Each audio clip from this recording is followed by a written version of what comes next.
morning, ladies and gentlemen. Welcome to another episode of Khmer Times Cross Talk. This is episode 263, and you can see we are out of the office today, and we are here in the UN headquarters in Phnom Penh. With us today, we have Mr. Martin Raithelhuber. Yes, thank you, Mr. Martin, for being here with us. It's so nice to talk to you. It's a pleasure. So, Mr. Raithelhuber, he's a synthetic drug expert at the United Nations, and he's here today in Cambodia on a mission. So, first of all, sir, if you don't mind, can you tell us about your primary goal here in Cambodia? What have you been doing here?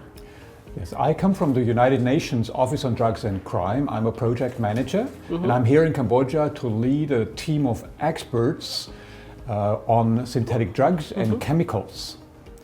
Yes, we are supporting the government here to render safe, keeping safe, seized chemicals. Okay. When it comes to Cambodia, about the profile on drug crime here, what do you think about the drug crimes here in Cambodia? Yeah, Cambodia is really facing new and unprecedented challenges related to drug trafficking, and more recently also to the production of synthetic drugs here in the country.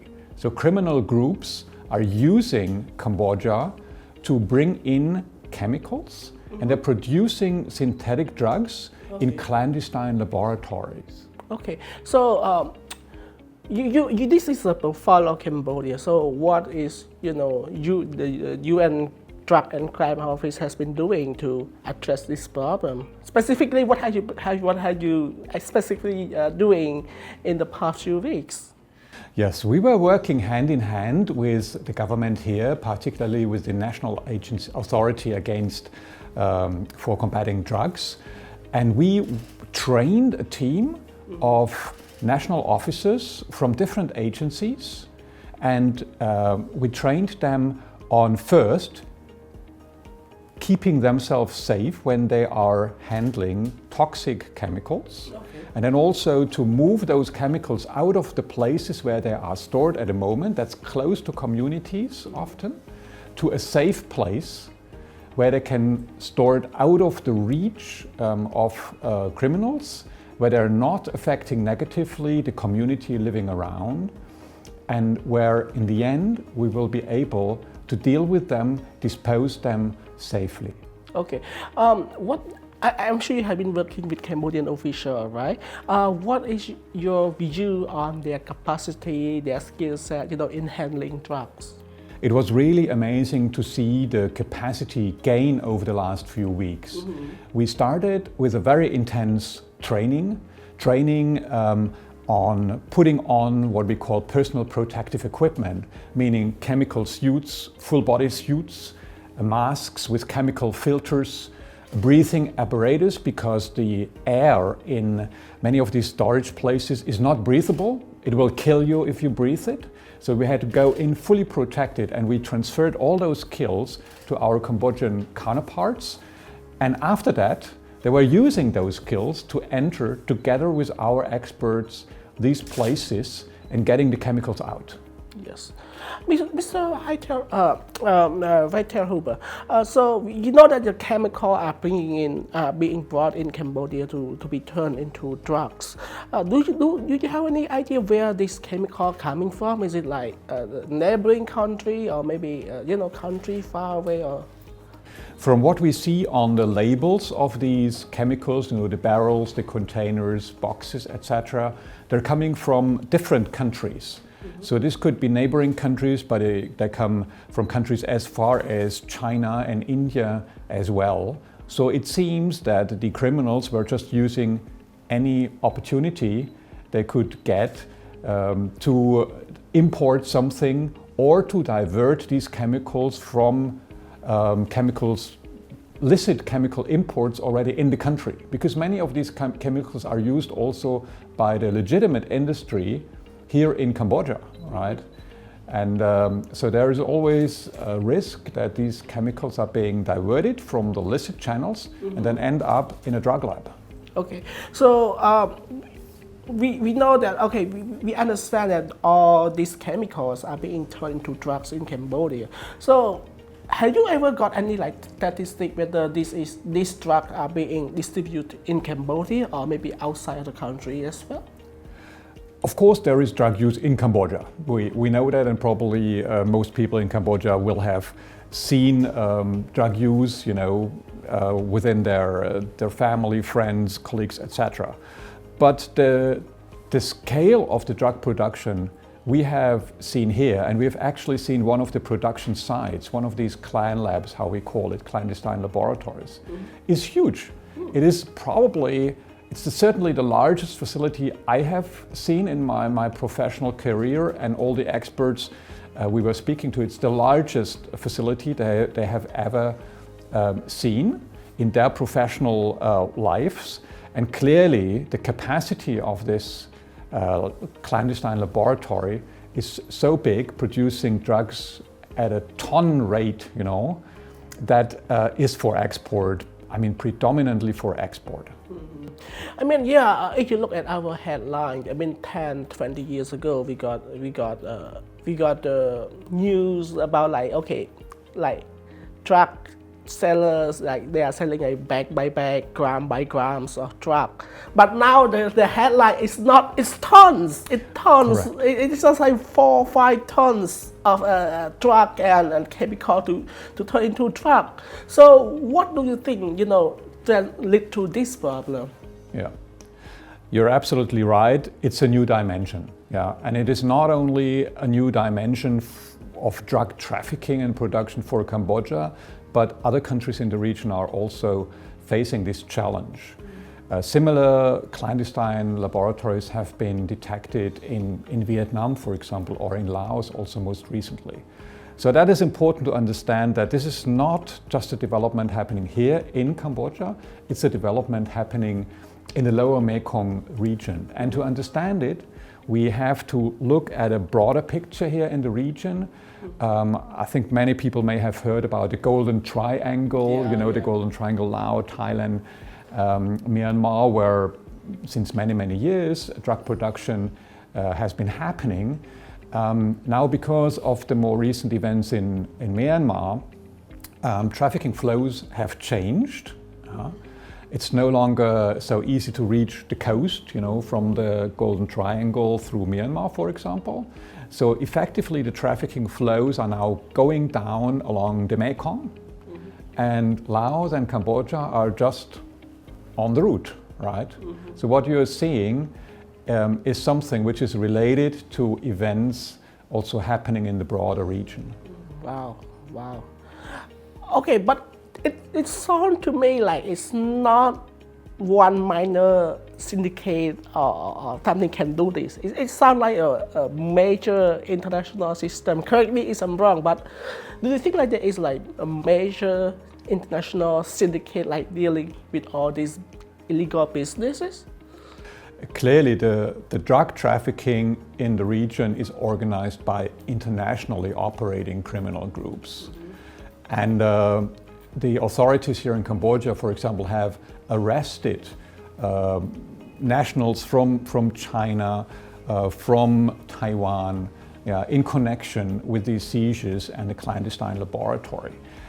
It is very obvious that these operations are masterminded by criminal groups who have also a lot of experience doing exactly that, producing drugs, bringing in chemicals, and then distributing them. So this is part of the challenge. It's not just a local problem, it is an international issue here. Okay. If I'm not mistaken, I believe 70-80% of inmates in Cambodia are actually, sentenced for drug crimes here. So it looked like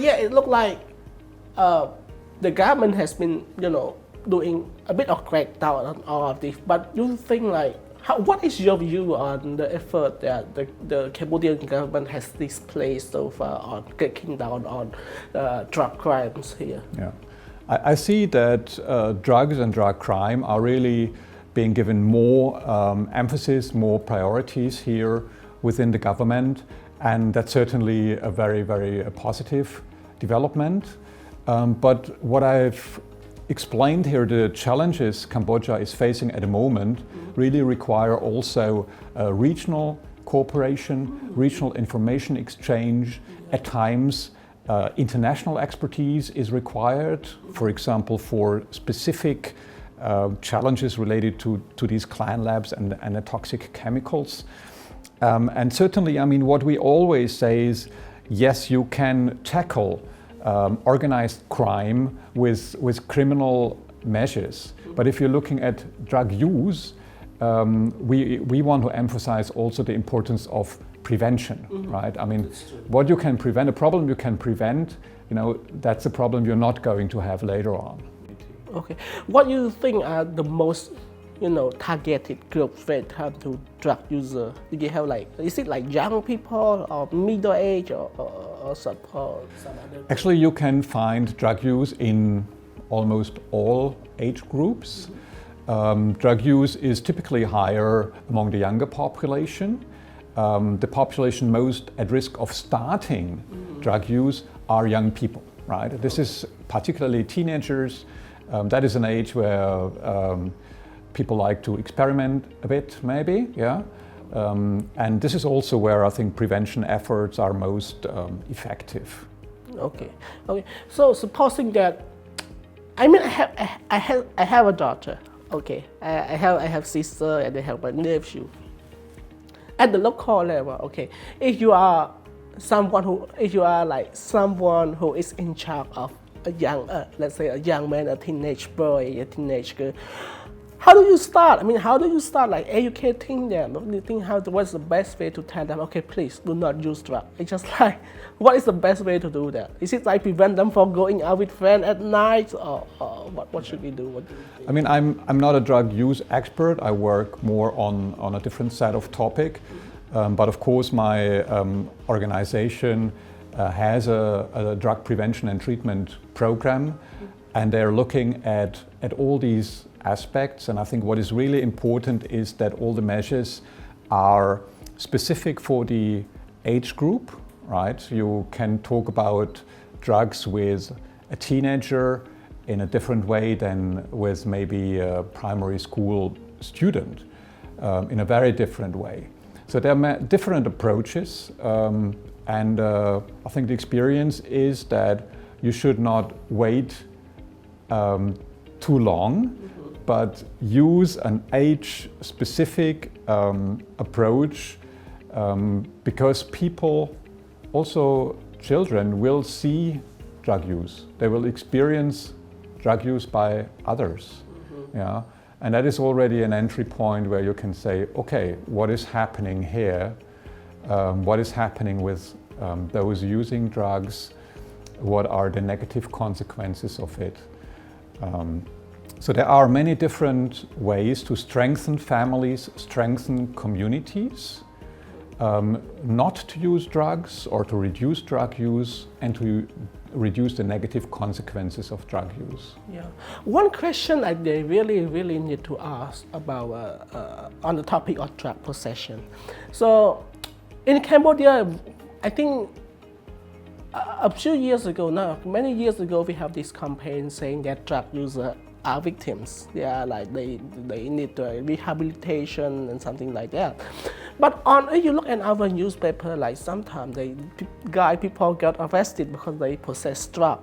So how do you know, what do you think how the best way to handle it? I mean, should you arrest like drug user, or maybe like doing something to separate drug user and drug smugglers?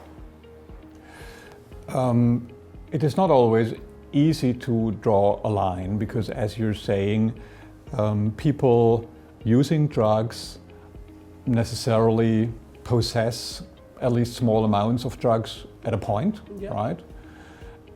There are also people using drugs who finance their use by selling drugs to others. That is not uncommon. Usually, I think there are different strategies which governments can take, and that is offering help and not just arresting people. Because those being arrested, yes, they have been doing something unlawful, but at the same time they have a problem. And what you want to achieve is that they abandon this behavior and have a better life in the end. And that is an approach which governments do take, that they are offering treatment options or rehabilitation options already alongside with criminal measures, or offer alternatives to criminal measures, for example, community service, etc. So it isn't arresting someone and putting someone in prison is not the only option governments have. There are a range of measures which governments can take.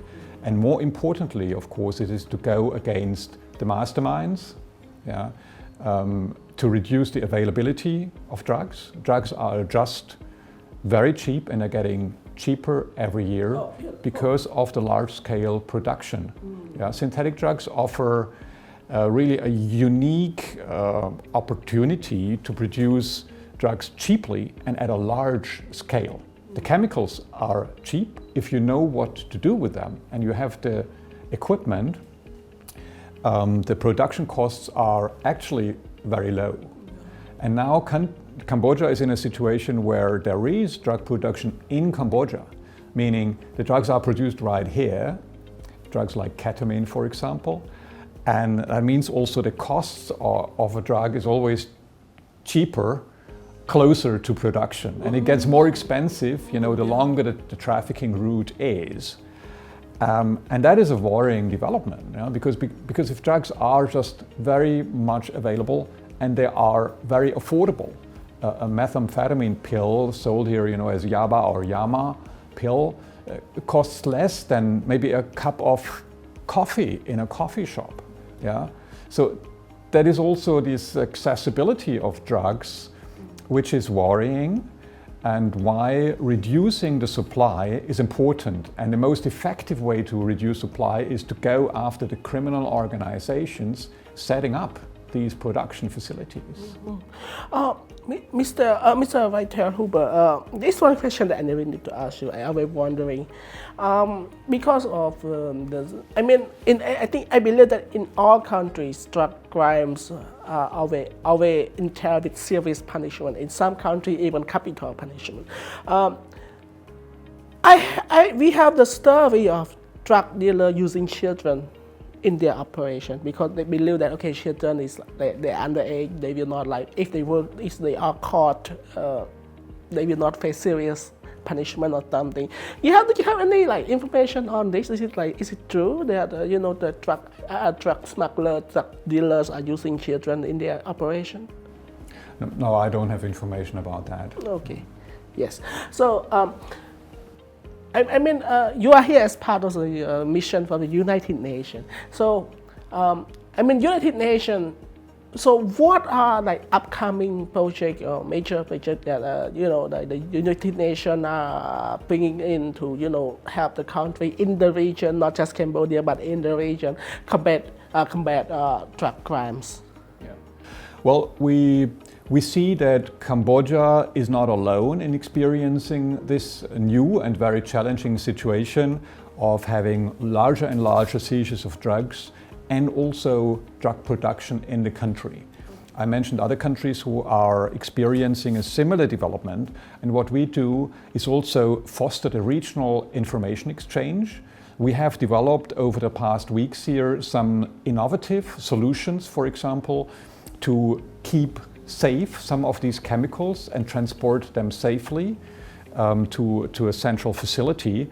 Now, these are experiences, where Cambodia can share a good practice with its neighbors. Okay. And this is one of the next steps we want to do, bring together countries in the Lower Mekong region, have this exchange of experiences, learn from each other to be better prepared, because everyone knows something which they can share and which is important for other countries to know and use, as a good practice. Mm-hmm. Now I just go back to the local level again. Supposing that I'm a policeman, I'm the one dealing with drug crimes and stuff. So when I get into the field, when I investigate all these drug dealer, drug production.